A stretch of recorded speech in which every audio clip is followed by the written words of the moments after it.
Nous vous saluons, peuple de Dieu, dans le nom de notre Seigneur Jésus.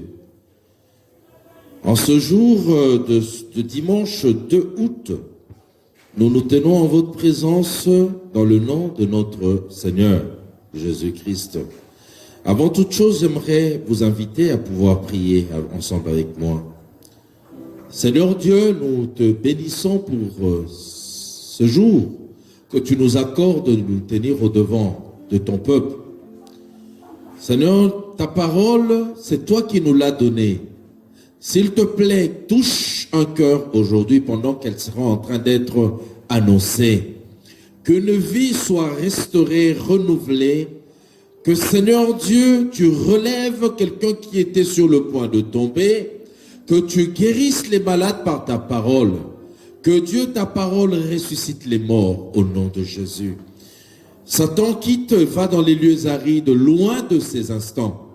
Au nom de Jésus, je marche sur toute ta puissance. Je détruis cela dans le nom de Jésus. Saint-Esprit, glorifie le Seigneur. Au nom de Jésus, nous avons prié. Amen.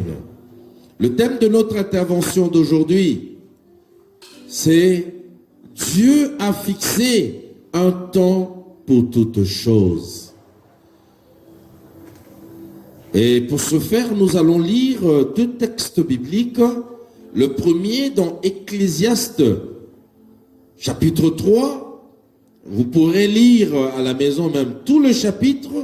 C'est très intéressant pour remettre certaines choses en ordre dans notre vie. Et notre deuxième texte, nous prendrons Psaume, chapitre 1er, au verset 3e.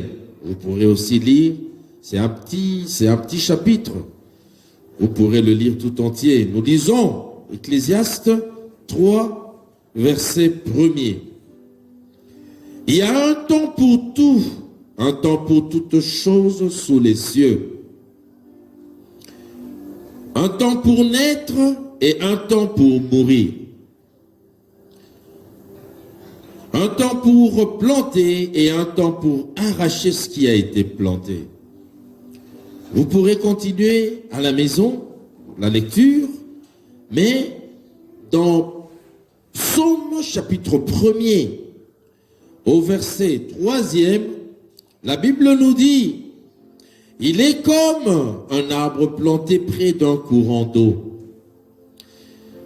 qui donne son fruit en sa saison. Et dont le feuillage ne se flétrit point. Bien-aimé, je m'adresse à toi qui passes par un moment où tu es découragé, toi qui es en Christ, toi qui n'es pas en Christ pareil. Oui, comme certains disent que tu ne vois pas clair, tu ne comprends pas. Pourquoi cette chose-là traîne? Tu pries depuis un bon moment pour recevoir quelque chose, pour l'aboutissement d'un projet, pour la réussite d'une démarche, pour un mariage qui se fait attendre.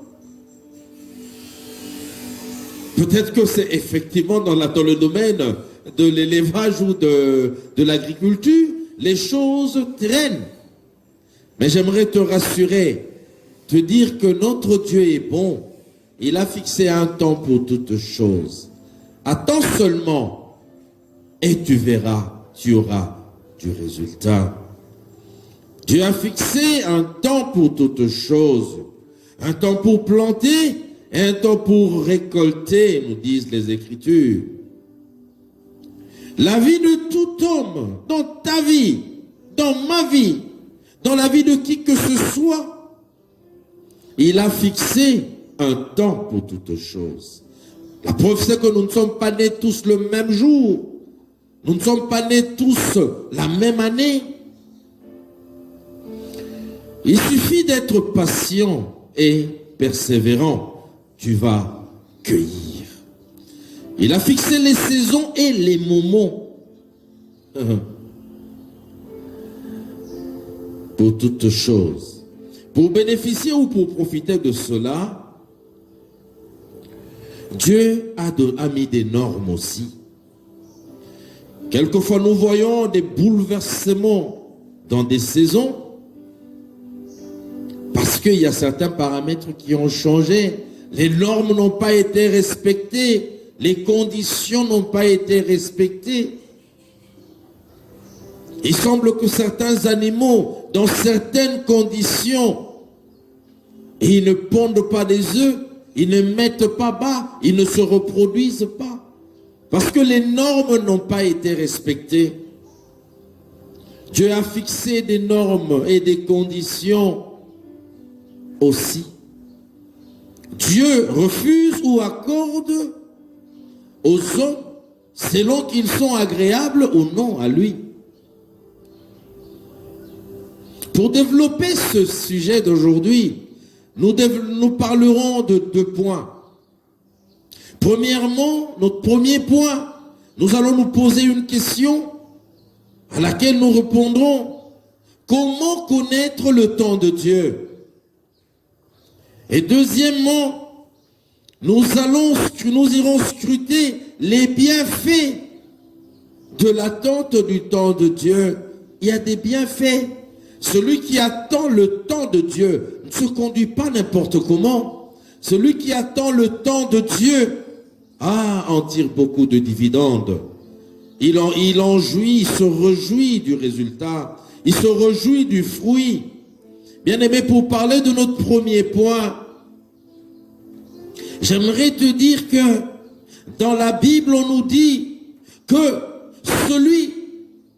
dans Psaume, le texte que nous avons lu, on nous dit, il est comme un arbre planté près d'un courant d'eau qui donne son fruit en sa saison et dont le feuillage ne se flétrit point. J'aimerais te dire, pour connaître le temps de Dieu, il faut, premièrement, être planté près d'un courant d'eau. Le courant d'eau, c'est Jésus. L'as-tu déjà reçu? As-tu Jésus dans ta vie? Sinon, je te tends la main. Ouvre ton cœur. Accepte Jésus comme ton seul Seigneur et Sauveur. Mais pour toi qui es déjà en Christ, tu es planté près du courant d'eau. C'est merveilleux. Deuxièmement, à part le fait d'être planté près d'un courant d'eau, bien aimé, il faut rester où Dieu t'a planté. Il faut rester près du courant d'eau si tu veux voir des bons résultats. C'est l'eau qui emmène tous les nutriments nécessaires à la plante. Les sels minéraux et autres passent par les racines et ça monte. Jésus nous dit qu'il est l'eau de la vie. Il nous dit qu'il est le cep et nous les sarments. Il y a beaucoup de mystères là-dedans, mais j'aimerais te dire que reste planté.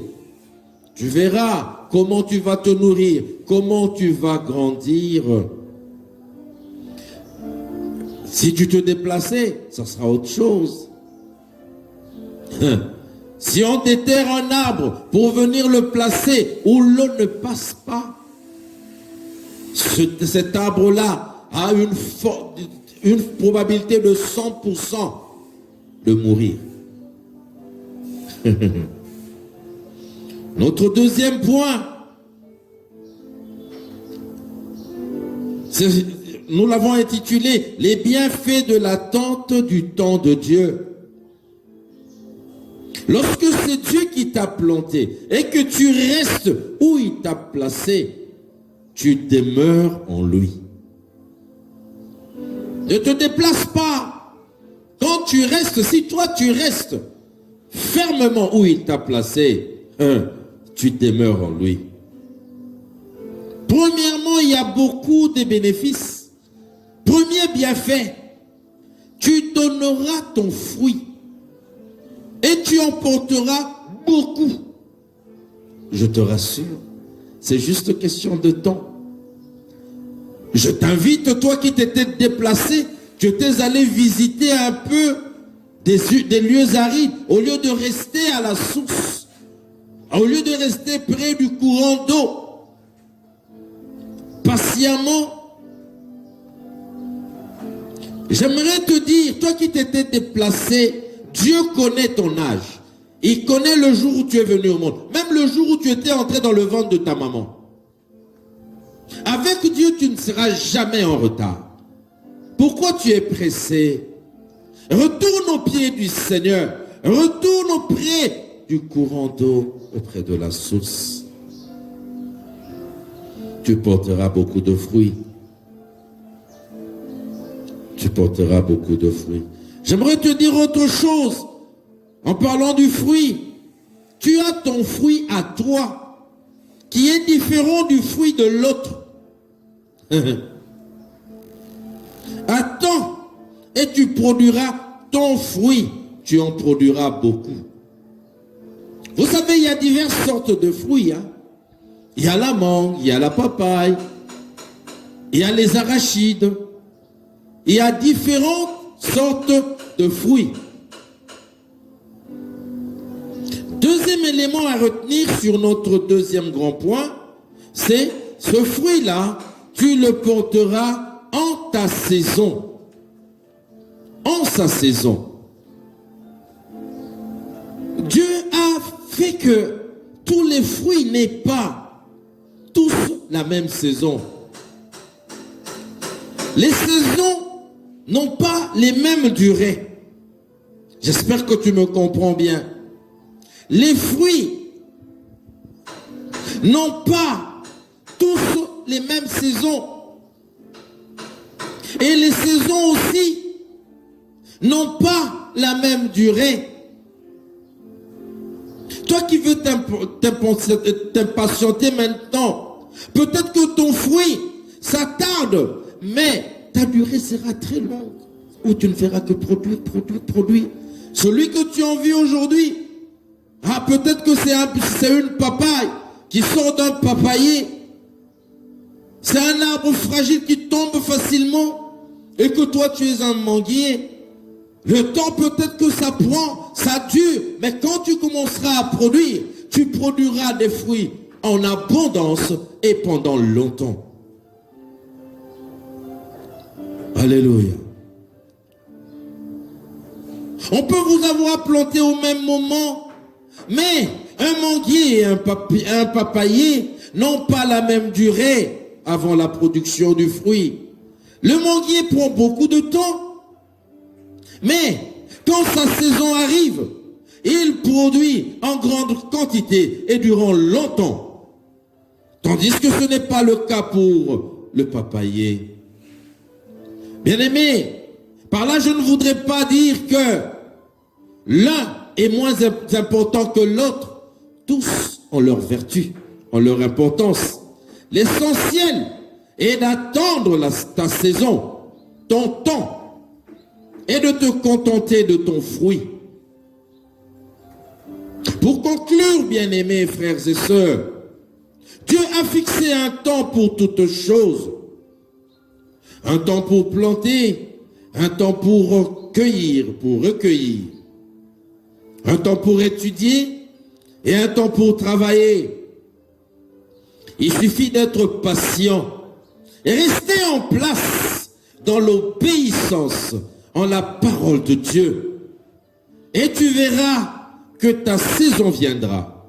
Ton moment arrivera. Le moment, c'est un temps, c'est un point dans le temps. Ton point à toi, tu vas l'atteindre bientôt. Tu verras, tu produiras, tu porteras du fruit. Tu en porteras beaucoup. Alléluia. Dieu est fidèle. Dieu est fidèle.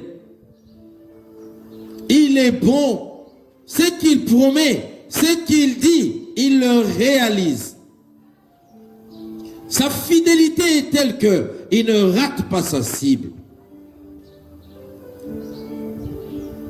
Comme l'eau qui est au feu doit bouillir à toi, je te dis, il suffit que le feu soit là et que l'eau soit là. Comme si l'eau va bouillir et est obligée de bouillir par le fait que le feu est là. Ah, toi aussi, tu porteras ton fruit.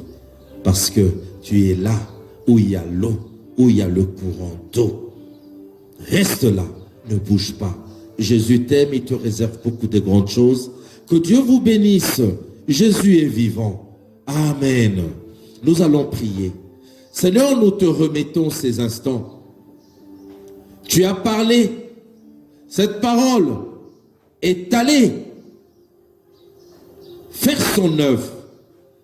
Seigneur Dieu, garde-la dans les cœurs. Garde-la dans les cœurs. Que l'ennemi ne vole pas, Seigneur.